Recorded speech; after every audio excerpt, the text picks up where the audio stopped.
Hey there, aficionados. Kevin here from the N.O.A.H, Northern Ontario Aquarium Hobby. Today we're going to look at what I think is the most important question that can be asked when getting into the planted tank hobby. So, the most important question in my mind is, what do you want out of the hobby? Why did you get into it? Why are you interested in getting into it? And what do you hope to achieve?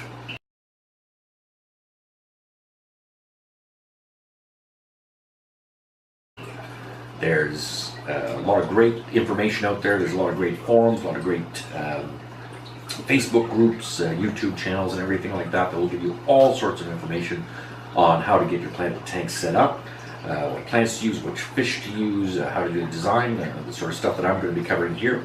But first and foremost, as you're getting into it, why do you want to do it? Why do you want to get into the planted hobby? Probably the two most basic answers that will come to mind first is one, because you've heard that plants create a healthier, more natural environment for your fish, can help purify your water and stabilize it and make a nice home for your favorite fish. If you've been a fish keeper for a long time and you'd like to make that transition. Second is going to be probably that you've seen some beautiful aquascapes online, either in aquarium groups or just by googling it, some wonderful like N.O.A.H or something. You just go like, wow, I want to have that in my house. This is something I want to see. So again, 1 and 2, those are probably the basic needs that come to mind, for the health of my fish and because they look nice. It's a pretty tank.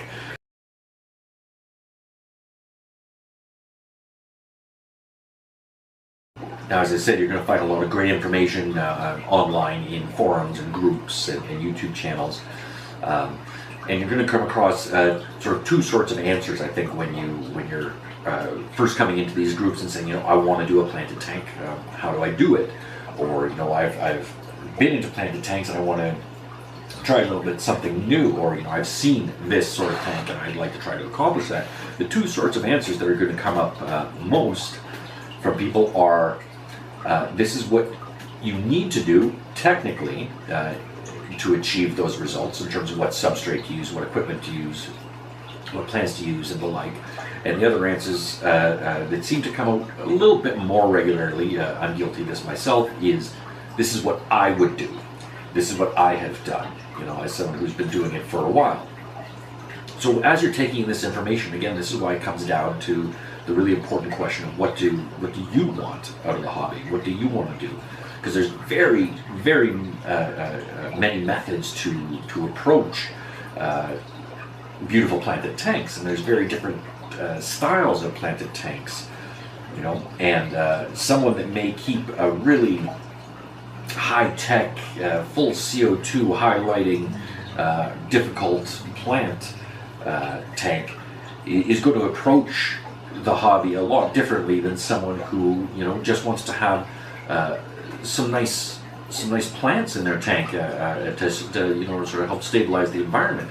And so you really need to be able to sort of know for yourself in your core what you want to achieve, so that as you're seeing people give this information and give this advice to you, you know how to weed through it a little bit to go, well, that's not what I want to do, so maybe this is a little bit further than I need to go. Maybe it's a little bit more information than I need to take in, because there's a huge range of variables in this hobby that move you from a basic planted tank up to a Dutch tank or an amazing, full N.O.A.H style aquascape, and there's so many different equipment variables, so many different planting variables, so many different technique variables. Again, on this channel, I hope to be able to show you sort of basic techniques to help you get started in that you can then translate as you move a little bit further. And again, I think I'm going to try, as I said, to show you both sides of the coin, how to achieve both results. But again, you have to know what you want. Another thing that needs to be considered when you're looking at how you want to approach the hobby is cost. Different styles of tanks cost different amounts of money, you know, different methods. And I'm not just talking about the size of your tank or something. I mean, you can start off with a 30-gallon tank, you know, and from one method to another can sometimes be a difference of hundreds of dollars, if not even thousands in some cases. I mean, if you're looking to do a really high-tech tank with, you know, all of the best lighting and pressurized CO2 and the best substrates, a heavy fertilizer dosing regimen, you know, that can be really costly, you know, because you're using a lot more materials, you know. And so in thinking about, like, what do you want to achieve out of the hobbies, what sort of commitment do you want to make? Those high-tech tanks that grow, you know, like mad, beautiful plants and everything like that, that also require all these extra fertilizers and CO2 injection and special substrates and additives and all that sort of stuff. They also take a lot more time commitment than other types of planted tanks, you know, because if you have to be fertilizer dosing, you know, every day a certain amount, you have to be doing a certain amount of water changes weekly or bi-weekly, you know, or your plants are just exploding. You have to trim them down and keep them shaped really nice.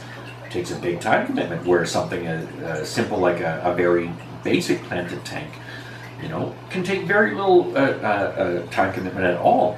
And so again, what do you want to put into the hobby? You know, how much time and money do you want to invest in this? Again, invariably, I've almost found that even when someone starts off very simple, they get the bug, and you know, the costs start to go up as their experience levels and their desires go up. You know, but conversely, I've seen a lot of people, myself included, you know, who did a lot of the high-tech stuff, and sort of once you get up to multiple tanks running in your house, you know, you're eating up like days doing maintenance and everything like that. And you're always looking for the quickest way and the most efficient way to do it, but you know, it can take up a lot of time as well as money. And so you start paring back and finding, you know, maybe less time consuming and less financially consuming ways to achieve the same results. You know, if your answer is simply, you know, well, I just want to have some nice plants in my tank for my fish to swim around and for them to look at. Yeah, in that case, you don't have to go for, you know, ADA substrate and full pressurized CO2, you know, and people will say, well, you can only grow this plant this way. And it's like, no, because again, there's a distinction between what's considered healthy growth and what's considered optimal growth. You know, healthy growth being, yeah, you know, the plants look great, they're doing fine, they're not dying on me. You know, you're seeing some growth. You might not be seeing explosive growth, but you know, it's there. Optimal growth is, you know, really like just the plants exploding and, you know, growing bigger. People, you know, have to trim sometimes 2 times a week or more. You know, and for some people in the hobby, that's sort of like a badge of accomplishment. You know, I have to trim this plant 3 times a week because it's taking off so well. You know, and so they start to think, well, that means that my parameters, the way I do it, is the best way to do it. But what it really comes down to is it's the best way to do it to achieve the results that they're looking to achieve. You know, and again, you consider what you want to achieve, and you're able to sort of take those bits of information and come up with some sort of resolution yourself, and maybe be clear about what you want to achieve when you're asking for these questions as well. That way, you might weed out some of the people who are saying, you must do this, you must do that. Because there are a lot of hard and fast rules in this hobby, but for every rule, there's also 10 other variations to how to achieve, you know, the answer to that rule, how to fulfill that rule. You know, it's never just a one-way ticket, or rarely is in this hobby. By all means, once you know what you want to achieve, yeah, ask all the questions you can on the forums and everything. I mean, obviously just be prepared, because, you know, we're going to come at you like a bunch of crazy spider monkeys with all the opinions in the world, because that's just what we do. You know, again, when we're passionate, we just, you know, fresh meat, go for it. you know, but don't be scared off by all this information. Don't be scared off by people being passionate. You'll find sometimes that your threads are just going to turn into nerd wars, you know, where people just start going off against their other with opinions. But again, as long as you just sort of gather a consensus and are able to make sense with what you want to accomplish, you know, you'll be fine. You know, just take some notes and get into it. It's not as intense as a lot of us make it out to be. We're just intense about what we love. So again, as you continue to watch my videos, you know, do hit that subscribe button down there so you get all of the up-to-date videos and news coming out, so you don't miss anything along the way. But as you watch my videos, hopefully, like I said, I'm going to be able to cover all of the areas so that you can make your own decision on what you want to do. And as you listen to other people, as you listen to me, as you check out other YouTubers and everything, keep in mind, what do I want from the hobby? And really, that is the most important thing, because once you're set in that and you know what you want to do and you start getting the information, you're going to just fall in love with this hobby.